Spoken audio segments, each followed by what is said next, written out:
묵도하심으로 오늘 예배를 성부와 성자와 성령 이름으로 올려드리겠습니다.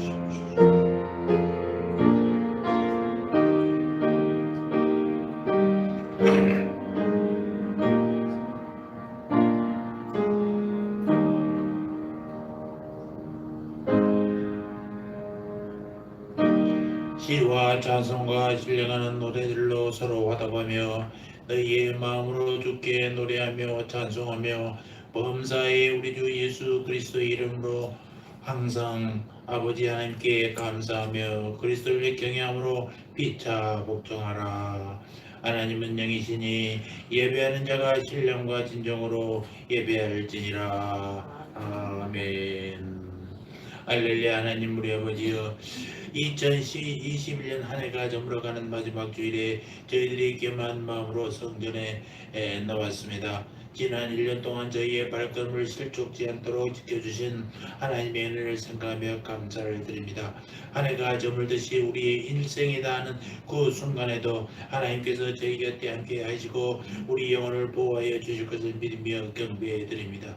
2021년도를 보람있게 마무리하고 들려주시는 말씀 속에서 새해를 준비하는 새로운 결단과 소망이 충만한 예배가 되게 하여 주시옵소서. 신령과 진정으로 드린 예배를 기쁘게 받아 주시옵소서. 감사합니다. 예수님의 이름으로 기도합니다. 아멘.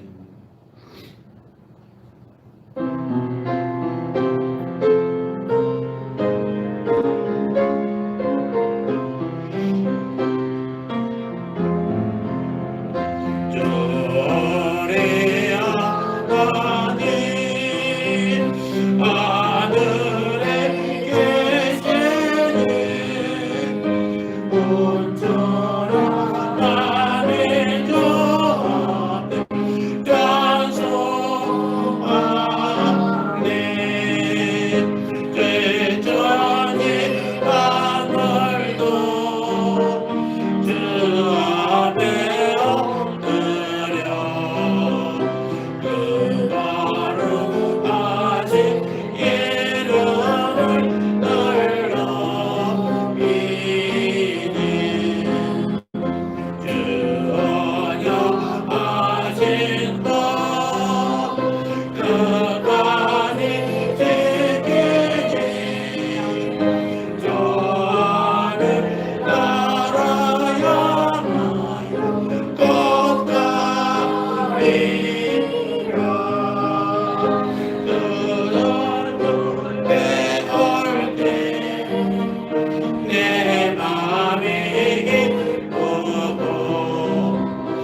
무식경으로 우리의 신앙을 고백합니다.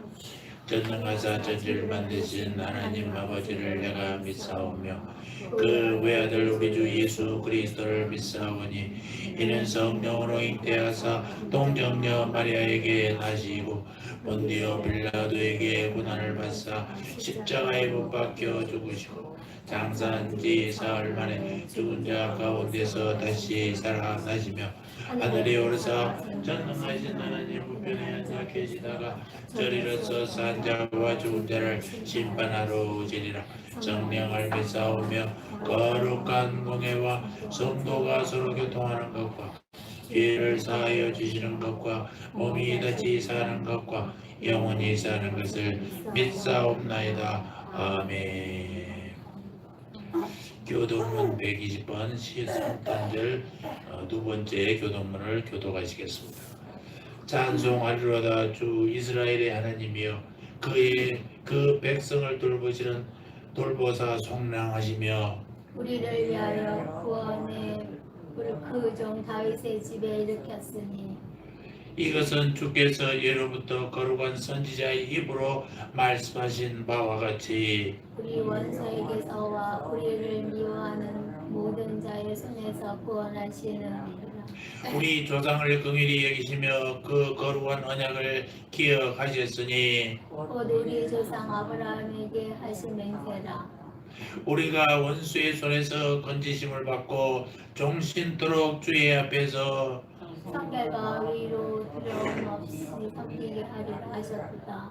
이는 우리 하나님의 긍휼로 인하함이라. 이로써 돕는 해가 위로부터 우리에게 임하여 어둠과 그 죽음의 그늘에 앉은 자에게 비치고 우리 발을 인도하시리로다.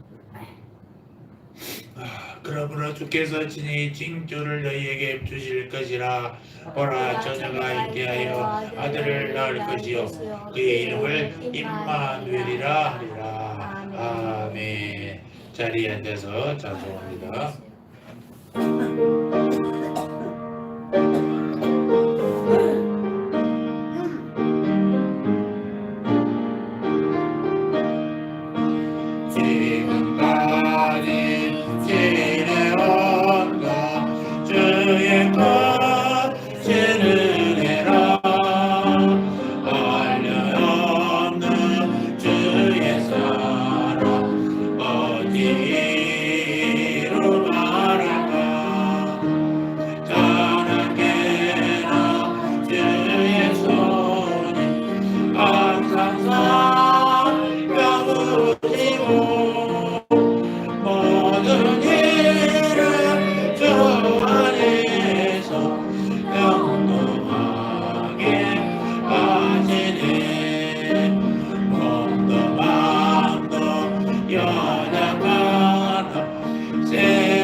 이 시간 사모님께서 우리를 대표해서 기도 인도해 주시겠습니다.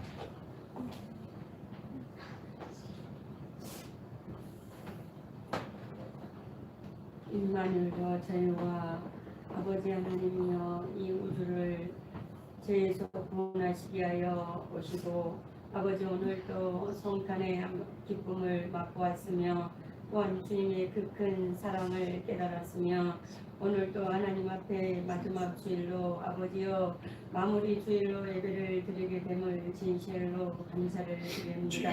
주님 지금까지 저희들을 암탉이 병아리 품듯이 날개 아래 품어주셔서 정말로 코로나를 통하여 어려운 여러 가지 모든 역경 속에서도 지켜주심을 진심으로 감사를 드립니다. 하나님 아버지, 그러나 저희는 믿음이 없어서 주님의 말씀 그 말씀을 그대로 믿어드리지 못하며 말씀 안에 서지 못하며 그 말씀을 듣고도 아버지 흘려버리며 다시 뒤돌아서서 아버지 육의 생각으로 쫓아가는 우리들 심령을 이 시간에 주님 구워 살펴주시사 아버지여 다시 한번 다짐하오니 불쌍히 보시고 새롭게 하여 주시고 믿음을 굳게 서게 하여 주시옵시기를 간절히 빌고 나오고 기도합니다. 지극히 거룩한 믿음 위에 너희를 건축하라 하시는 주님의 말씀 기억합니다. 이 시간에도 주님이여 말씀 위에 우리를 건축할 수 있도록 주여 도와주시옵소서. 생명의 주, 능력의 주 아버지 하나님, 그 이름 예수 우리에게 주셨습니다. 그러나 그 귀한 이름을 우리는 사용하지도 못하였습니다. 뒤에다 감춰 놓았습니다. 아버지 하나님이여 말로만 주여 주여 했습니다. 실제로 문제가 있으면 우리 주 예수님 왕 되신 그분께 아뢰지 못하였고 그분의 힘을 빌리지 못하였습니다. 주님, 이 시간에도 믿음 없음을 다시 한번 고백하오니 하나님 아버지여, 올해도 아버지 하나님이여 대물관계 대인관계 모든 것 잘못된 거 있으면 이 시간에 용서하여 주시고 회개하오니 주여 응답하시사 서로의 아버지 하나님이여 잘못된 모든 것들을 이 시간에도 용납하시고 주님께서 예수의 보혈의 피로 풀어지게 하시고 악한 마귀 사탄은 떠나가게 하시고 온전히 성령 하나님이 우리들의 심령을 주장하옵소서.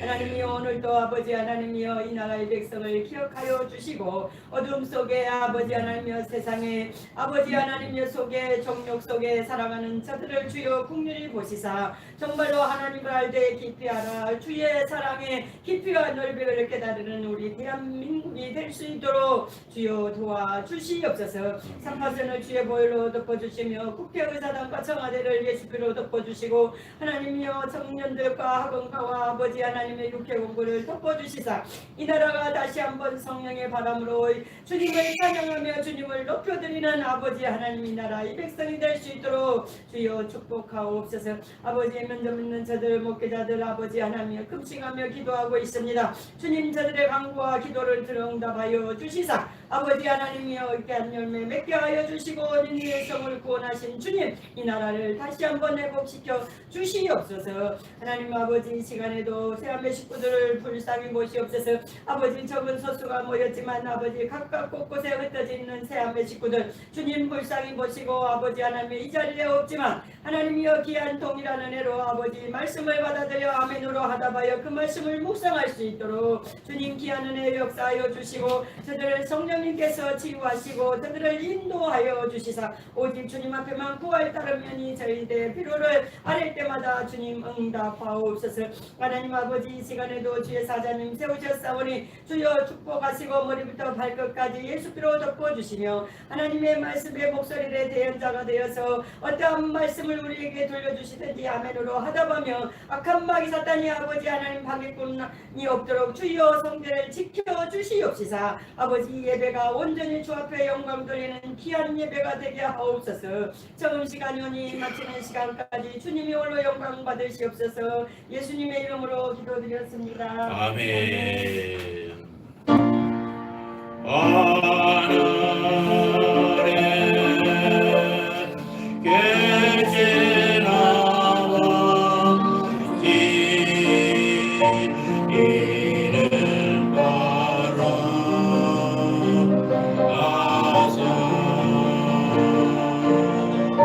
주의 나라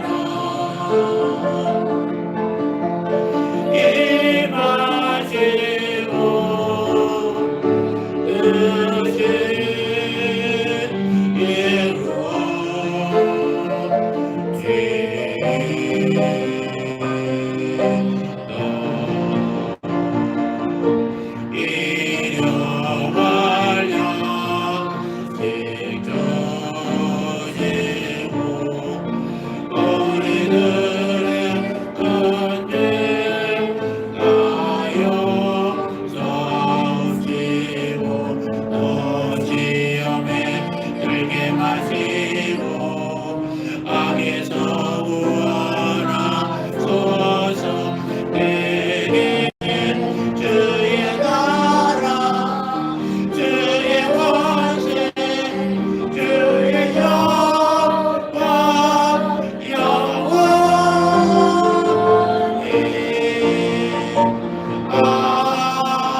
함께 드리네. 아멘. 감사합니다. 목사님 과정에서 감사한 것 드렸고요. 우리 박전일 집사님 성당 감사원께 10회 1조 드렸습니다. 드린 물질의 손을 얹고 기도합니다. 할렐루야. 한 해 동안 지켜주신 주님의 은혜를 생각하며 감사를 드립니다. 주님 영광 받아 주시옵소서. 우리 죄인들을 남달리 사랑하사 주님의 백성으로 삼으시고 이날도 주님께 예배하게 하여 주신 점으로 감사합니다. 예배하는 심령들에게 축복하여 주십시오. 특별히 주의 말씀을 들을 심령 위에 큰 감화와 변화를 일으켜서 저들의 삶 생활 속에서 열매를 맺게 하여 주시고 이 어둡고 음란하고 배간 세대의 빛과 소금이 되게 하여 주시옵소서. 세암교회가 날로 성장할 수 있도록 하나님께서 지키시고 보호하실 줄 믿습니다. 또한 주님의 백성들이 한 해를 마감하며 감사하며 드린 예물이 있습니다. 10의 1조와 감사 헌금과 주일 헌금 이 모양 저 모양으로 정성을 다해 드리오니 이 예물을 받아 주시옵소서. 저들의 가정의 자녀들과 사업 위에 직장 위에 저희 기타 모든 일에 축복하시고 저 풍성하게 하시고 평강이 넘쳐나게 하여 주시옵소서.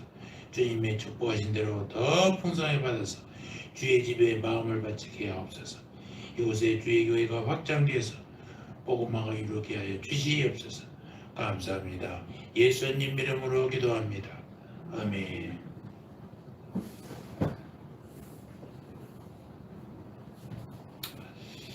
감사합니다. 모두 우리 세아매 가족들 무탈하게 또 한 해를 보내고 이렇게 오늘 또 건강한 몸으로 예배를 드리게 해서 너무나 감사합니다. 영상으로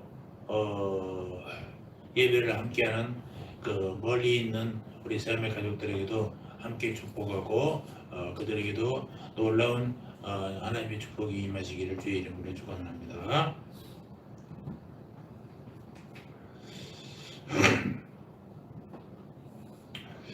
오늘이 마지막 주일이죠. 송구영신 예배는 금요일입니다.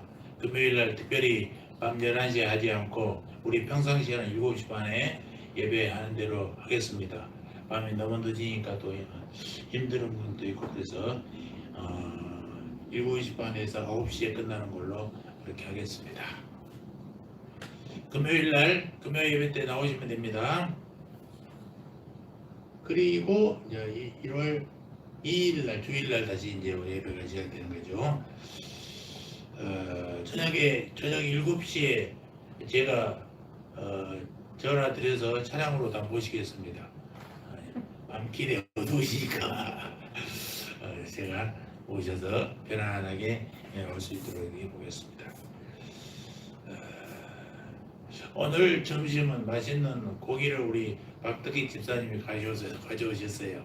여러분 감사한 마음으로 함께 사랑을 나누시기를 바랍니다. 자, 오늘의 말씀은 누가복음 5장과 요한복음 21장입니다. 두 군데를 딱 찾아놓고 덮지 마시고 여러분들 비교하면서 같이 본문을 보겠습니다. 일단 누가복음 5장 1절로 11절 조금 많습니다만은 여러분들 본문을 다 보시기 바랍니다. 펴셨습니까? 요한복음 2장도 21장도 찾아보시기 바랍니다. 색깔빛 딱 놓고 주보 밑에 딱 끼고 또 다음에 찾아보세요. 요한복음 21장. 자, 찾으셨죠? 예배당 오면 항상 미리 성경을 찾아놓고 계시기 바랍니다. 자, 먼저 누가복음 5장을 봉독하겠습니다. 무리가 몰려와서 하나님의 말씀을 들을새 예수는 게네사렛 호숫가에 서서 숫가에 두 배가 있는 것을 보시니 어부들은 배에서 나와서 그물을 쓰는지라. 자, 3절 읽어보시죠. 예수께서 한 배에 오르시니 그 배는 시몬이라. 육지에서 조금 비기를 청하시고 앉으사 배에서 무리를 가르치시고 말씀을 마치시고 시몬에게 이르시되 깊은 데로 가서 그물을 내려 고기를 잡으라. 시몬이 대답하여 가로되 선생이여 우리들이 밤이 먹도록 수고를 하였으되 얻은 것이 없지만은 말씀에 의지하여 내가 그물을 내리리니 그렇게 하니 고기를 잡은 것이 심히 많아 그물이 찢어지는지라. 이에 다른 배에 있는 동물을 손짓하여 와서 도와달라 하니 저희가 와서 두 배의 즈음에 잠기게 되었다. 시몬 베드로가 이를 보고 예수의 무릎 아래 엎드려 이르되 주여 나를 떠나소서 나는 죄인이로소이다 하니 이는 자기와 함께 있는 모든 사람이 고기 잡힌 것을 인하여 놀라고 세베대의 아들로서 시몬의 동업자인 야고보와 요한도 놀랐습니다. 예수께서 시몬에게 이르시되 무서워하지 말라 이제 부르는 네가 사람을 취하리라 하시니 저희가 배들을 육지되고 모든 것을 버려두고 예수를 쫓으라. 예, 다음 요한복음 21장. 그 후에 예수께서 디베랴 호수에서 또 제자들에게 자기를 나타내셨으니 나타내신 일은 이러하니라. 시몬 베드로와 디두모라 하는 도마와 갈릴리 가나 사람 다나나엘과 세베드의 아들들과 또 다른 제자들이 함께 있더니 다나나엘이 아니라 나다나엘. 시몬 베드로가 나는 물고기 잡으러 가노라 하니 그들이 우리도 함께 가겠다 하고 나가서 배에 올랐으나 그 날 밤에 아무것도 잡지 못하였더니 날이 새어갈 때 예수께서 바닷가에 서셨으니 제자들도 예수신 줄 알지 못하는지라. 예수께서 이르시되 얘들아 너희에게 고기가 있느냐 대답하되 없나이다. 가라사대 그물을 배 오른편에 던지라 그리하면 얻으리라 하신대 이에 던졌더니 고기가 많아 그물을 들 수 없더라.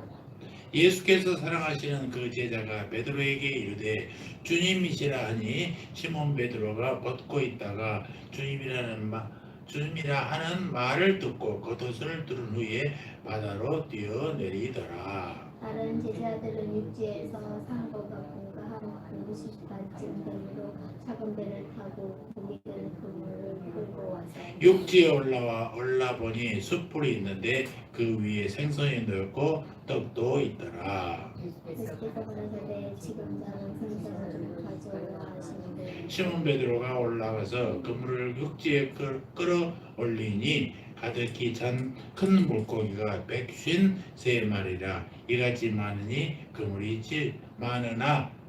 찢어지지 아니하였더라. 예수께서 가라사대 와서 주관을 먹으라 하시니 제자들이 주신 줄 아는 고 당신이 누구냐 감히 물어서 예수께서 가셔서 떡을 가져다가 그들에게 주시고 생선 떡과 같이 하시니라. 그것은 예수께서 죽은 자 가운데서 살아나신 후에 세 번째로 제자들에게 나타나시는 것이다.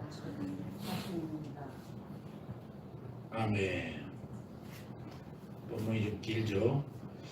오늘은 설교가 조금 난해할 수도 있습니다만 여러분 신경을 곤두세우고 말씀에 경청해 주시기 바랍니다.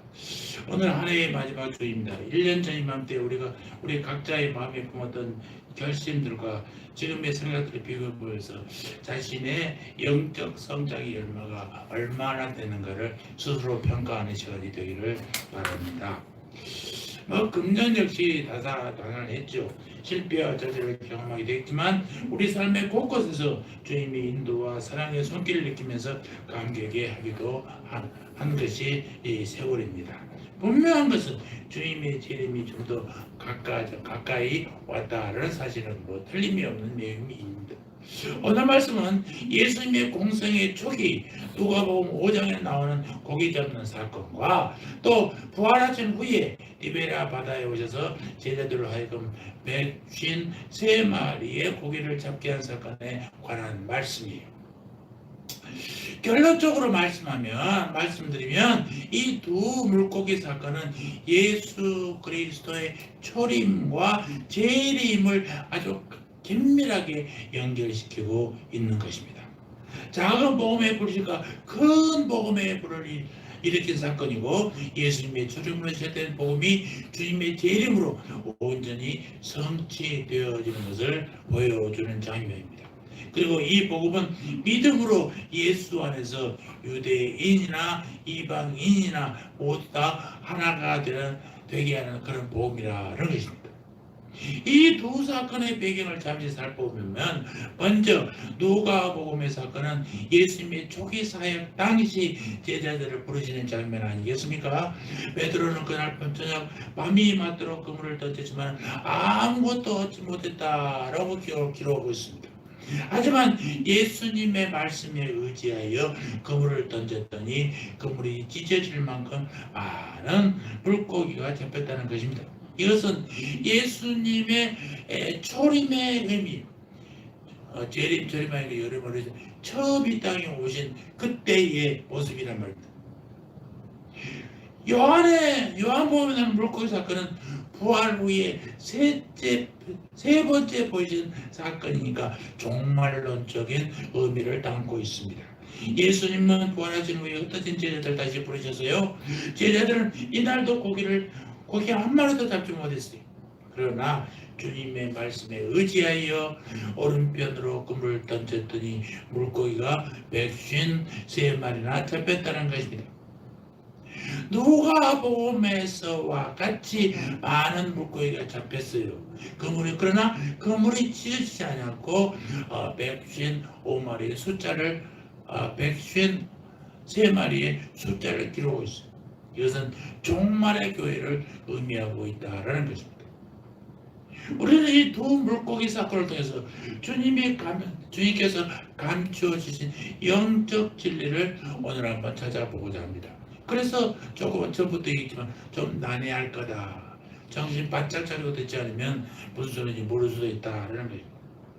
이 두 사건은 육적인 어획량을 이야기하심이 결코 아니에요. 많이 잡았다.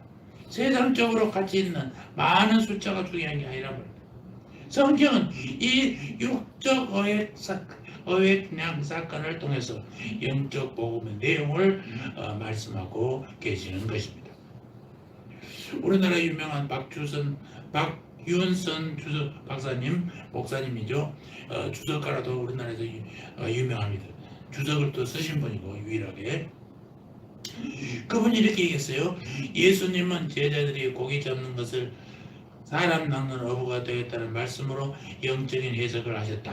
그러므로 이 사건도 상징적으로 해석되어져야 한다라고 말씀하고 계세요.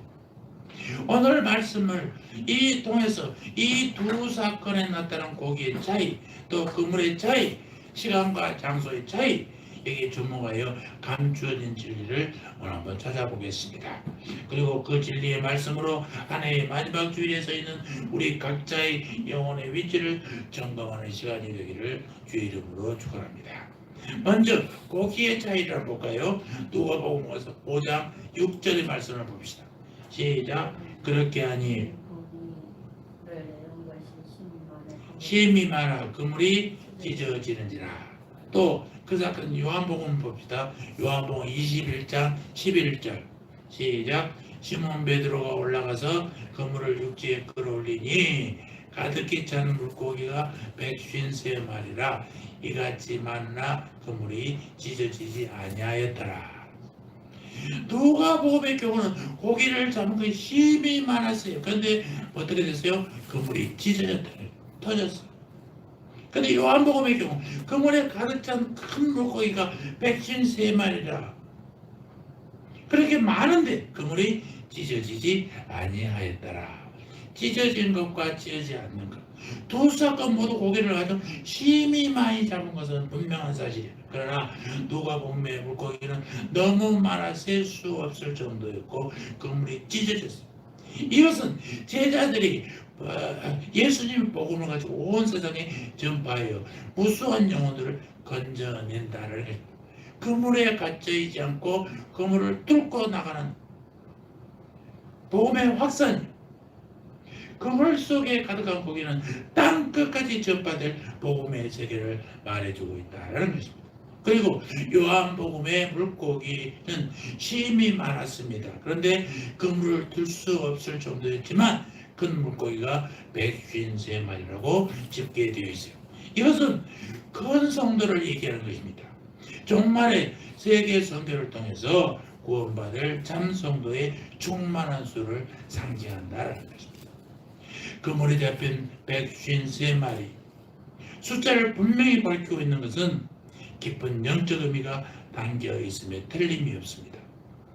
이 숫자를 신학자 바클레이라는 목사님은 교회의 보편성을 말하는 것으로 해석하면서 교회는 모든 나라 백성들이 들어갈 수 있는 방이 마련되어 있다. 그렇게 있습니다.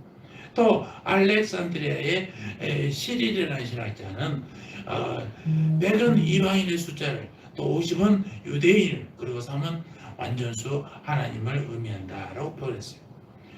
우리가 살아가고 있는 어거스틴은 자연수인 1부터 17까지를 모두 더하면 153이 된답니다. 17에서 10은 율법의 수요, 7은 은혜의 수인데 따라서 이 수는 모든 믿는 자에게 구원이 이른다라는 의미라고 해석했어요. 또 우리 가까이 있는 성내천에 있는 목사님 이광복 목사님 153은 120 플러스 33 120은 우리 초대교회 성도들 120 성도의 수 33은 예수님의 생애 수 그러니까 즉 예수님은 33년 동안 이 땅에 120 성도의 물고기들을 남겨놓으시고 부활하신 것으로 이해했는데 저는 개인적으로 이광복 목사님의 종말론적 해석이 훨씬 더 정확하지 않는가라는 생각을 해봅니다. 여러분 종말에 사는 우리는요 모두 영적으로 큰 물고기 153마리의 수에 들어가야 된다는 것입니다. 큰 물고기는 영적으로 장성한 자를 가리키는 것입니다. 이러한 자는 단단한 식물을 먹어요. 어린아이니까 부드러운 식물을 먹지 않아요. 어른이니까 성장했으니까 단단한 식물을 먹는다. 그래서 연단받아 영적으로 깊어지고 오묘한 진리를 분별하는 자들 이런 사람들을 우리가 153마리의 그물에 잡힌 고기들 이런 고기입니다. 한 해의 마지막 주일을 맞고 있는 오늘 여러분의 신앙은 어디에 와 있습니까? 어린 고기의 신앙입니까? 영적으로 큰 고기의 신앙입니까? 만일 작은 고난에도 불평하고 투정 부린다면 아직 작은 고기의 신앙에 머물러 있는 거예요. 그러나 작은 고기는 큰 파도를 절대 견디지 못합니다. 그러나 큰 고기는 어때요? 큰 파도를 타고 더 먼 파도로 나갈 수가 있어요. 우리가 종말의 3대 해독인 세속주의, 민주주의, 혼합주의 신앙을 이기려면 생명의 떡을 먹고 큰 고기로 성장해야 된다는 것입니다. 금년에도 성경을 읽으려고 마음먹었지만 읽지 못했다면 내년에 또 시도해 보십시오. 실패를 몇 번 하든 시도를 하지 않은 것보다 훨씬 낫습니다. 성경을 매일 보시기 바랍니다. 순차적으로 보든 아무렇게나 보든 괜찮습니다. 성경 맷독을 하기 위해서 읽는 것은 바람직하지 않습니다만 성경을 매일 보십시오. 많고 적고 가능하면 양을 정해놓고 1시간 정도 읽으면 10장 정도 있습니다. 보통 길이에 10장 정도 있습니다. 그렇게 매일 읽으십시오. 바쁘면 한 절만 읽어도 됩니다. 여러분 우리가 성경을 다 알아서 그 성경에 다 알아야 은혜 받는 게 아니에요. 우리가 성경을 읽다 보면요 한 구절 단어 한마디에 푹 빠져버렸어요. 예수님 만날 수도 있어요. 변화될 수 있어요. 그래서 성경은 꼭 읽으십시오. 무조건 읽으시기 바랍니다. 그래서 더욱더 큰 고기로 성장하는 계기가 되시기를 주의 이름으로 축원합니다. 여러분 모두 본문에서 고기에 대한 예수님의 태도가 같지 않았음에도 같지 않았다는데도 우리가 유의해 봐야 됩니다. 누가복음 5장 11절에 보니까 그들이 배를 육지에 대고 모든 것을 버려두고 예수님을 쫓아갔는데도 아무 말씀이 없었어요. 그러나 요한복음에서는 지금 잡은 생선을 좀 가져오라 라고 말씀하시잖아요. 그 잡아서 불에 구워 잡수셨습니다. 누가복음 고기는 버려 두셨고 요한복음의 고기는 숯불에 친히 구워 드셨다는 것입니다. 여기서 숯불은 이글이글 타오르는 불, 불하면 뭐가 생각나요? 성령의 불을 예표합니다. 주님이 준비했다군요. 생명의 말씀이에요. 그리고 숯불에 구운 고기는 연단의 불 속에 익은 고기입니다. 정말 대환란을 통과한 성도들의 모습을 비교되는 것이죠. 계시록 7장 13절 14절에 보면은 장로 중 하나가 응답하여 나에게 이르되 이 흰 옷 입은 자들이 누구며 또 어디서 왔느냐 내가 말하기를 내 주여 당신이 아시나이다 하니 그가 나에게 이르되 이는 환란에서 나오는 자들인데 어린 양의 피에 그 옷을 씻어 희게 하였느니라 라고 말씀하고 계세요. 대환란에서 나온 자들은 숯불에 구운 고기와 비교된다라는 것입니다. 두 본문을 통해서 알 수 있는 것은 고기에 대한 예수님의 태도예요. 태도가 서로 달라. 누가복음 고기는 상관하지 않았어. 요한복음의 고기는 친히 잡수했다는 것입니다. 이 초림과 재림, 첫 번째 예수님이 오신 성탄절과 재림, 두 번째 오신 그 재림의 비밀이 고기들의 모습 속에 감추어 있다는 거예요. 누가복음의 그물 속의 고기는 각종 고기들이 섞여 있어서 아직 주님의 식탁에 오르지 못할 고기들로 가득해. 주님은 큰 고기를 잡으셨어요. 큰 고기만이 주님의 신부가 될 수 있다라는 것입니다. 사랑하는 성도 여러분, 여러분은 마지막 시대에, 지금은 마지막 시대입니다. 우리는 종말의 대환란을 이기는 큰 고기가 돼. 작은 고기, 예수님이 잡수실 수 없는 고기가 아니라 큰 고기, 예수님께서 잡수시는 고기가 되어야 한다는 것입니다. 그래서 거친 파도에도 팍팍 뛰어오는 돌고래, 범고래 같이 거대한 고기가 돼요. 작은 일에 고민하고 좌절하는 성도들은요 절대로 큰 고기가 될 수 없어요. 여러분의 일생이 길가에 버려져 밟히는 무가치한 지금 잔챙이로 끝날 수는 없지 않겠습니까? 여러분의 존재는 하나님의 자녀라는 사실이에요. 하나님이 여러분을 택했다는 사실이에요. 여러분도 또 하나님의 믿음에 응답했다는 사실이에요. 여러분 하나님의 자녀입니다. 하나님 자녀는 절대로 실패하지 않습니다. 왜? 하나님이 지켜보시니까. 그래서 우리는 역경이 있어도 고난이 있어도 무엇을 바라보고 하나님을 바라보고 꿋꿋이 나간다면 그런 성도를 우리가 하나님은 큰 고기, 쓸만한 고기로 잡수실 줄 믿습니다. 두 번째, 그물의 차이에 내포되는 의미를 한번 생각해 보겠습니다. 누가복음 5장 4절 봅시다. 4절 시작. 말씀이 맞으시고 신문에게 이르시되 같은 데로 가서 그물을 내려 고기를 잡으라. 예, 깊은 데로 가서 그물을 내려 고기를 잡으라. 요한복음 21장 6절 이르시되 그물을 배 오른편에 던지라 그리하면 잡으리라 하시니 이에 던졌더니 물고기가 많아 그물을 들 수 없다. 이 누가복음의 베드로의 그물 던짐은 구약교의 율법의 그림자로서 얕은 물과 같으되 밤새도록 한 마리도 잡지 못하고 그물을 씻고 있는 모습에 구약의 모습이 담겨져 있다는 것입니다. 그래서 주님은 깊은 데로 가서 그물을 내려 고기를 잡으라라고 말씀하셨습니다. 구약의 율법으로 여러분 구원받을 수 있습니까? 구원받을 수 없잖아요. 얕은 물에는요 먹이가 없어요. 구약의 육적 제사 또 의문, 의문이라는 것은 글로 써 있는 것들, 이런 것은 죽은 것 같다. 얕은 물과 같대. 얕은 물에는 먹이가 없어요. 신약의 복음은요 깊은 물과 같다는 것입니다.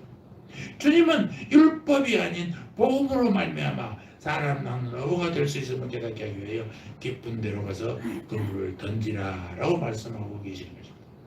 여러분, 그물을 던진 장소의 차이에 대해서 좀 더 생각해 봅시다. 누가복음과 달리 요한복음에서 그물을 배 오른편에 던진 것은 하나님의 보좌가 있는 방향으로 던졌다라는 것을 내포하는 거예요. 그물을 던짐의 방향만 가지고도 이처럼 엄청난 의미를 발견합니다.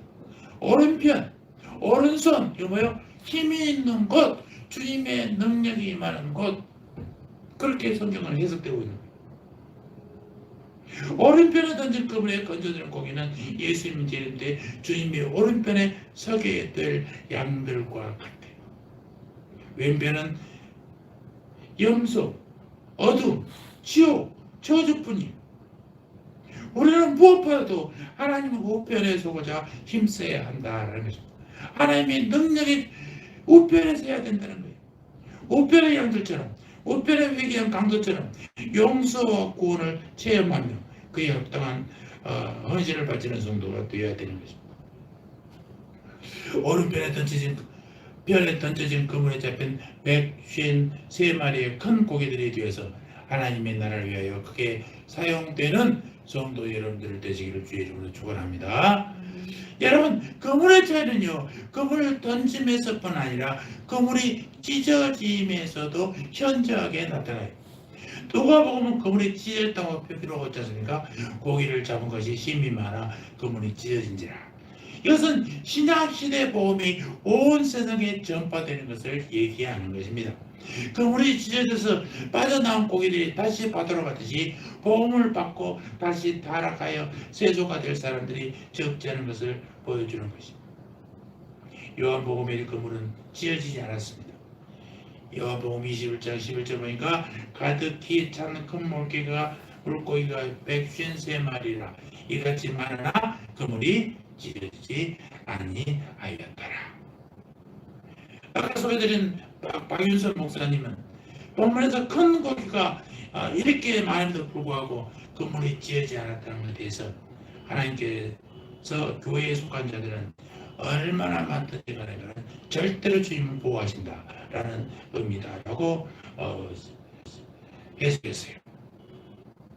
여러분, 그물이 찢어지지 않는다는 것은요, 잡은 물고기를 한 마리도 놓치지 않았다는 뜻이에요. 분명히 종말과 재림의 상징이라는 것입니다. 이사와 같이 그물의 찢어짐이 달랐다는 것은 예수님의 초림의 복음사에게는 다시 세상으로 가는 사람들이 많이 있을 수 있겠으나 재림으로 완성된 복음의 사에게는요, 다시는 세상으로 가지 않고 다 그물에 담겨서 153마리 물고기들, 오랜편 물고기들이 되어서 모두 천국으로 인도된다는 놀라운 영적 의미를 담고 있는 것입니다. 사랑하는 성도 여러분들은 놀랍게도 누가복음의 베드로와 요한복음의 요한은 처음 갈릴리 해변에서 예수님의 부르심을 받을 때부터 달랐지 않습니까? 베드로는 그물을 던질 것으로 제자가 되었습니다. 이것은 온 세계 복음 전파에 의미가 있어요. 마태복음 4장 18절을 봅시다. 갈릴리 해변에 다니다가 두 형제 곧 베드로라는 시몬과 그의 형제 안드레가 바다에 그물 던지는 것을 보시니 그들은 어부라 말씀하시되 나를 따라오라 내가 너희를 사람을 낚는 어부가 되게 하리라 하시니 그들이 곧 그물을 버려두고 예수를 따르니라. 베드로는요 그물을 버렸어요. 고기도 버렸어요. 이것은 베드로가 세상을 버리는 것과 같습니다. 요한은 그물을 깁고 있을 때에 불을 봤어요. 거기서 더 가시다가 다른 두 형제 곧 세베대들 야고보와 그의 형제 요한이 그의 아버지 세베대와 함께 배에서 그물을 깁는 것을 보시고 부르시니 그들이 곧 배와 아버지를 버려두고 예수를 따르니라 라고 기록하겠습니다. 그물을 깁는 것은 고기가 빠져나가지 못하도록 위함이 아니겠습니까? 이것은 종말의 교회와 해 입은 여자의 모형이에요. 요한은 배와 아버지를 버려두고 예수님을 따르니라 라고 했는데 이것은 말세 참성도들이 복음을 위하여 자신의 모든 것을 버리는 헌신을 의미하게 된다는 것입니다. 여러분 요한복음의 그물이 찢어지지 않고 보존된 것을 기억하십시오. 주님의 오른편에 선 양들의 회중에 소속되는 놀라운 축복을 여러분들도 받으시기 바랍니다. 왼쪽이 아니라 오른쪽, 하나님 오른쪽 능력 있는 곳에 여러분들이 소속이 되어야 됩니다. 축복 있는 곳에 여러분들이 소속되어야 된다는 것입니다. 세 번째, 시간과 장소의 차이에 내포되는 의미를 한번 생각해 보겠습니다. 자, 누가복음 5장 5절 시작.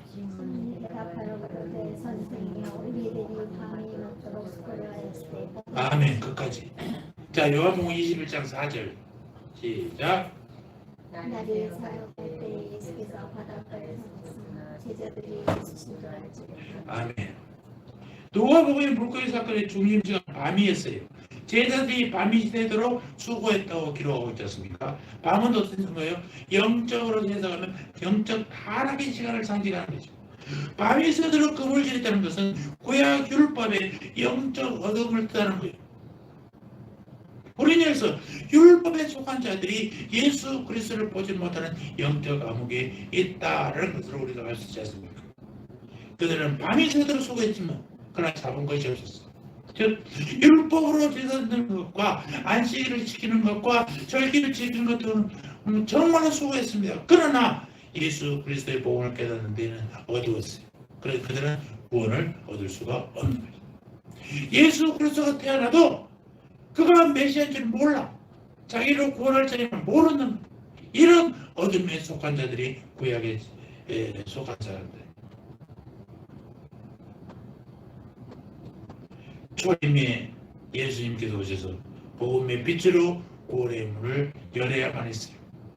그래서 요한복음에서는 그 시간을 날이 새어갈 때, 밤이 아니라 날이 새어갈 때라고 기록했어요. 제자들은 주님을 알아보지 못했습니다. 날이 새어간다는 것은 새벽을 의미하는 것이지 않습니까? 이는 재림이 가까웠구나라는 것을 상징하는 표현으로 해석돼요. 예수님이 종말에 재림주로 오시는 새벽별이시라는 거죠. 새벽별. 여러분들 시골의 야사를 모르시죠? 저희 집은 저 동편으로 딱 향해 있어요. 새벽에 딱 방문을 열면 앞에 별이 딱 보여요. 그 새벽별. 그 우리가 금성, 오리온 자리에 있는 금성이에요. 그 별이 새벽 여명에 해가 뜨거우면 그 위에 하나 별이 딱 반짝이고 있어요. 이 새벽별이 바로 예수입니다라는 것입니다.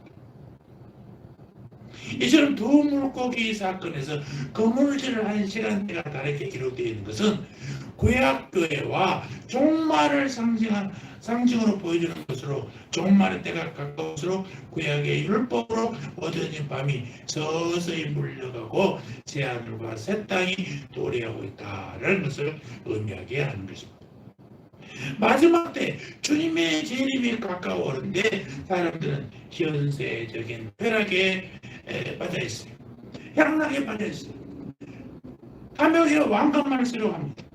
그러나 참으로 위대한 멸류관은 천국에서 주님으로부터 받을 영광의 멸류가 있는 사실을 여러분 믿으시기 바랍니다. 이 세상에 좋은 것들이 너무나 많습니다. 거기에 빠지면요 천국 멸류관은 우리가 쓸 수 없어요. 이거 다 포기하지 아니하고 이것도 누리고 저것도 누릴 수 없는 것입니다. 세상 것 포기하십시오. 그래야 천국이 여러분이 거기 됩니다. 우리 그렇게 되는 겁니다. 사랑하는 성도 여러분, 두 사건의 장소는 갈릴리 호수의 이름이 게네사렛 호수, 디베랴 바다. 똑같은 바다 호수 이름이 어떤 데는 게네사렛 호수라고 표현되어 있고 어떤 곳에는 디베랴 바다로 다르게 표현되어 있습니다. 이 기록이 우리가 주의하게 봐야 돼. 성경이처럼 같은 장소를 다른 명칭으로 사용하는 데는 깊은 의미가 있다는 것입니다. 먼저 게네사렛 우리가 그 하프 아시죠, 여러분들? 뜨는 악기 하프.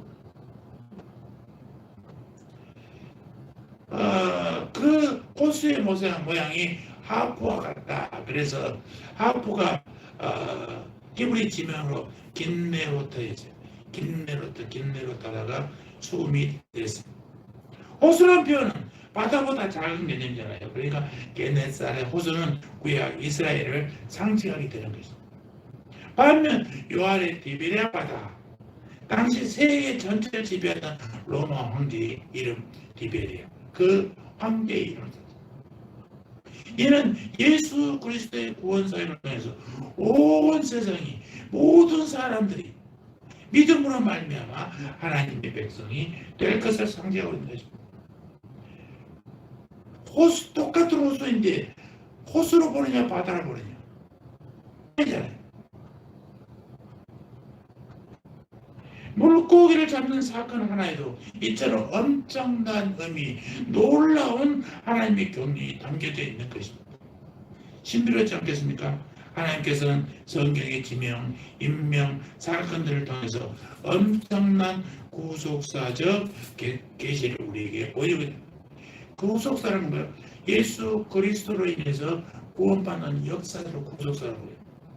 하나님이 이를 보혈처럼 감춰주시고 우리로 하여금 찾을 수 있게 하셨고 또 찾기를 기다리고 계시는 거죠. 그리고 찾는 자들에게 엄청난 축복과 은혜를 부어주시는 분이 주님이시라는 것입니다. 여러분 한 해의 끝날에 서서 자신을 한번 돌아보시기 바랍니다. 여러분은 153마리 속에 속하는 큰 물고기로 성장하는 정도입니까? 여러분은 고난과 연단의 숯불에 익은 고기로 주님의 식탁에 올려져 있습니까? 요한복음의 그물은 오른편에 던져져서 엄청난 수의 큰 고기를 잡아 올렸지만 찢어지지 않았어요.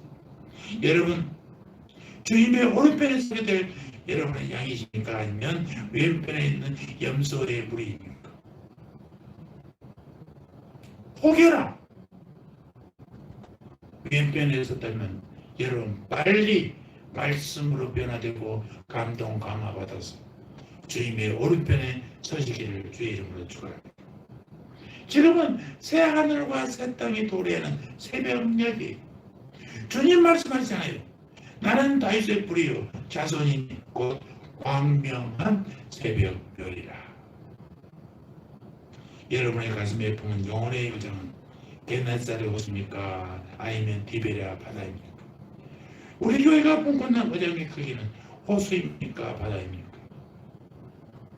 지난 해를 돌아보면서 새해에는 우리의 큰 거기에 비전을 내려주시리라 기도하면서 기대하며 기다리는 새해의 가족들이 되시기를 주님의 이름으로 축원합니다.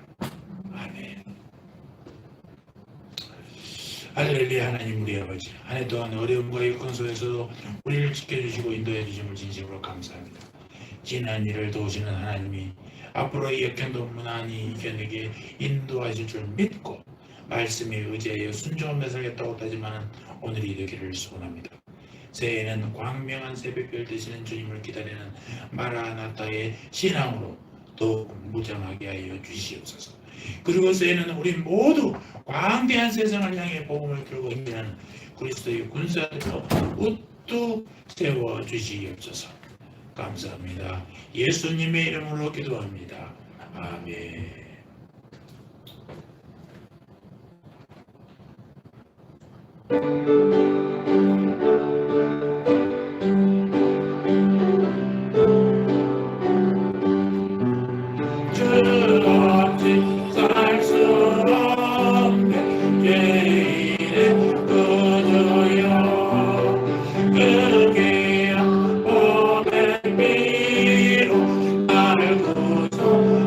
소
계신 주님을 힘입됩니다.